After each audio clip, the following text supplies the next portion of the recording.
ইরানের পর এবার ইয়েমেনেও সামরিক অভিযানের হুমকি দিল ইসরায়েল। হুতি গোষ্ঠীর সাম্প্রতিক ক্ষেপণাস্ত্র হামলার প্রতিক্রিয়ায় মঙ্গলবার স্পষ্ট হুঁশিয়ারি এসেছে ইসরায়েল এবং মার্কিন পক্ষ থেকে।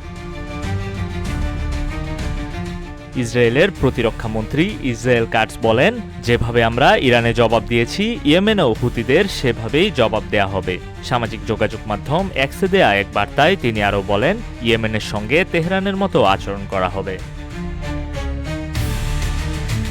ইসরায়েলি বাহিনী দাবি করেছে, হুতিদের ছোড়া একটি ক্ষেপণাস্ত্র মাঝ আকাশেই প্রতিহত করেছে তারা। এরপরই আকাশসীমা সাময়িকভাবে বন্ধ করে দেওয়া হয়। পরিস্থিতি আরও উত্তপ্ত হয়ে উঠেছে যুক্তরাষ্ট্রের মন্তব্যে।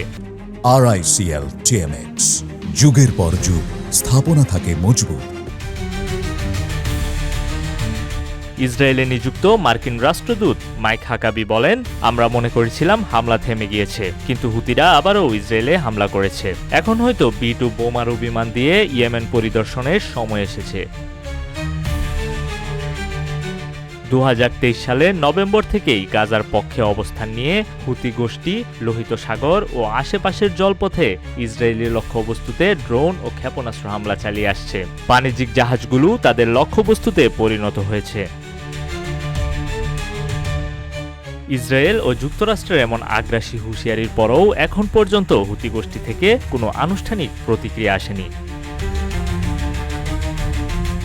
ইরানের পর ইয়েমেন, ইসরায়েল যেন একে একে খোলস ছেড়ে বের করে আছে মধ্যপ্রাচ্যের শত্রু তালিকা। হুতি গোষ্ঠীর হামলার জবাবে এবার ওয়াশিংটনের B-2 বার্তা আর তেল আবিবের কড়া হুমকি এক ভয়াবহ সংঘর্ষের পূর্বাভাস দিচ্ছে।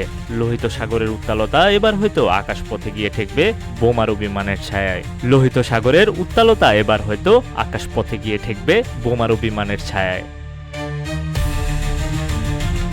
নিউজ ডেস্ক, রূপালী বাংলাদেশ।